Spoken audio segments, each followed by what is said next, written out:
All right. So my name is James Heller. I'm the CEO and founder at Wrapify. And today's focus is really me. It's where I came from and what led up to uh, building Wrapify. Just a bit quick background on me. I was raised in Southern California, big focus on action sports. I grew up skateboarding and surfing and doing that. A lot of stuff in the action sports arena here in San Diego. And a lot of that really helped teach me a lot about repetitive failure and getting better at a craft. Um, I was always a huge computer nerd. I got into the San Diego Mac users group when I was 10 years old. And it was that was back when there was like Mac users groups. And so combined like building and breaking stuff and learning, and then also just my fascination with technology got me into fixing computers and working on stuff at a really young age. That led to learning about selling stuff on eBay back when I was like 10.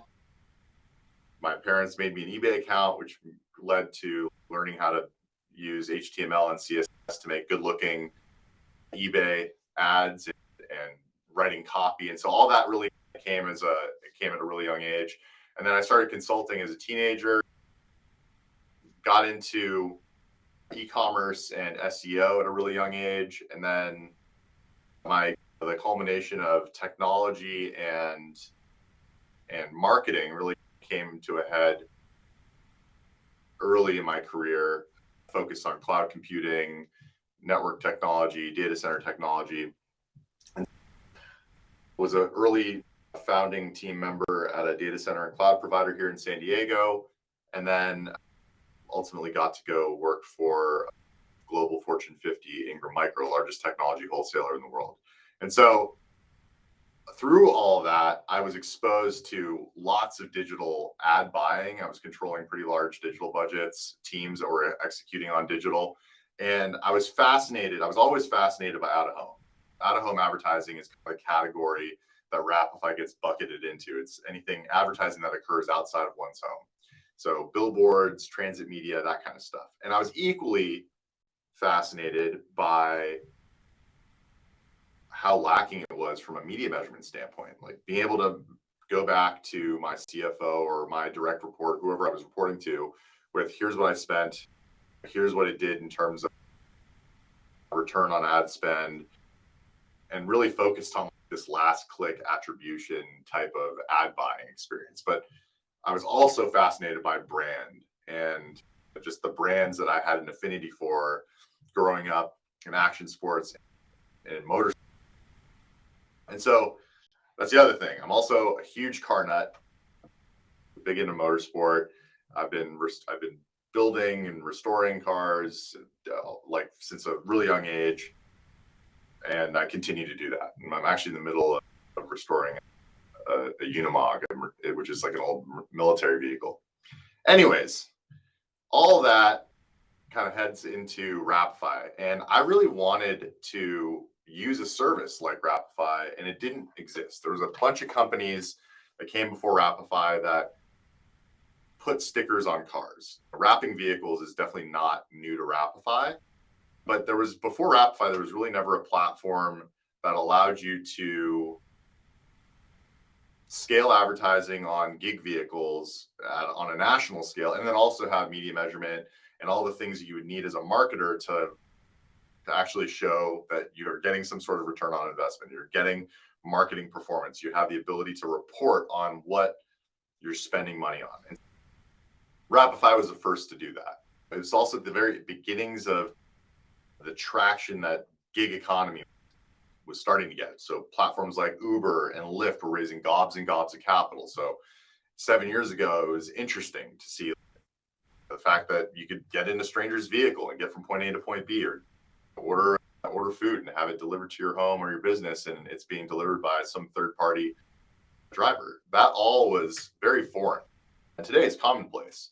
And speaking to the two sides of the platform, I believe in democratizing out of home to some extent, making it so that we're not just putting cash in the pockets of these big media companies, but also like the pockets of the folks that are actually deploying the ad creative. And so that's the one big thing that really resonates with me personally is when we deploy a Wrapify campaign, it's not cash going straight into my pocket. Definitely, obviously, Wrapify, our business survives, and we have our employees have their wages, but for the most part, like a huge chunk of it goes to our driver base, and that's really rewarding. The fact that when a brand like Amazon or Zoom or AB InBev, some of the largest brands on the planet, when they deploy a campaign, one of the most unique things about Wrapify is that a considerable portion of that ad budget goes straight into the pockets of gig workers. And gig working is not an easy thing to do with one platform by itself. And so when you look at the ecosystem of the gig economy today, most gig workers are doing multiple gig services. And what's also really cool about Wrapify, and one of the things that I personally really believe in, is the fact that like things like Wrapify help augment the income that you can earn as a gig driver on the road. We never position Wrapify as a primary source of income, but it's certainly a way for you to earn some extra money while you're on the road if you're doing gig services or if you're just wanting to monetize your daily commute. And so we went to market with that mission, and we now have almost, I think, north of 500,000 drivers that have signed up, that have downloaded the Wrapify app, and I'm super proud of that. We're also a really small team. We've actually interviewed drivers before in the past, and they think that we're like this huge team that have a call center with hundreds of people. It turns out we're actually a team of less than 20 people. So we definitely move mountains, and we really do truly care about the work product and what goes into it.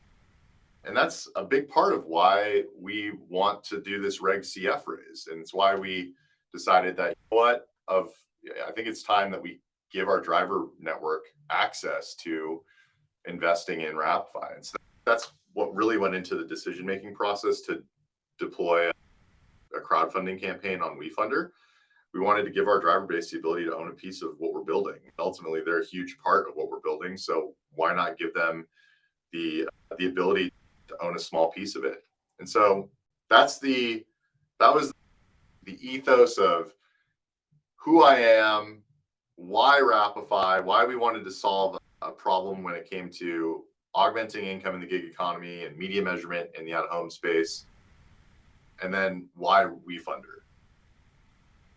And so, yeah, while we're 7 years into this, we are still a growth stage startup. There's a lot of work that still needs to be done on the platform to make it a better experience for drivers, make it a more valuable ad product to brands and agencies.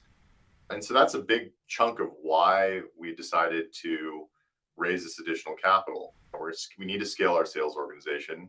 We need to add headcount to our engineering team. We need to add product folks. We're a small and scrappy team, and we have a lot of individuals that carry a ton of responsibility. And it's time to take Wrapify to the next level. And so that's why we're raising this capital. I think that another piece, and we'll touch on this in the live streams to come, but another big chunk of this that I think is really important to consider is Reg CF is a really cool and new way to invest in startups. Before Reg CF, regular folks, unaccredited investors, just didn't have access to doing this, to investing in companies they believed in. And so now with Reg CF and platforms like WeFunder, there's a few other platforms out there. We chose WeFunder. You can grab a small chunk and you can invest with as little as $100, which is really cool. Now, historically, Wrapify, unless you were part of a syndicate, which was accredited investors, the minimum check to investing in a company like Wrapify or investing in any of our previous rounds was $25,000. Going from 25K down to as low as $100 is a really big shift in the way that we've raised capital in the past. And it's really to drive availability and access to our gig working space. And so we have several existing investors that are participating. We're just getting started here. The goal is to get the reservations to north of 50K so we could really publicize the raise. And so I think we're about halfway there. We publicized the raise a few weeks ago. Obviously, going into the holidays, really busy time, but I think we're at like half that. I think we're touching 25K. So if you haven't made a reservation, definitely hop in there, make a reservation. Reservations, by the way, are refundable. We don't, until we actually start drawing down on us, basically as soon as we get the SEC filing done, which includes a bunch of different things we have to do. We have to do a financial review. The SEC has to basically approve our filing, and then we can actually start drawing down on this YC safe that we're raising against. But up until that point, it's a fully refundable reservation. You make a reservation. If you decide you don't want to follow through on your reservation up until the point of actually signing docs and executing on your investment, you can do that. So my ask is, if you have questions, go to our WeFunder page, ask any questions you have there. We try to make sure we can answer all of those publicly. And if you want to reach out to me personally, LinkedIn is definitely the easiest way to get a hold of me. So connect with me on LinkedIn. Otherwise, I really hope you have a happy holiday season. Stay tuned for more live sessions. We're going to try to do these periodically. Our next LinkedIn Live is Tuesday, the 27th. We're going to be diving straight into our business model, our driver base, our installer network, our big brand clients, why they leverage us. So going a level deeper than we went today. December 27th at 12 Pacific, so 12 noon Pacific, 3 Eastern. I hope to see you there. Otherwise, happy holidays, and we'll be seeing you soon. Thanks all.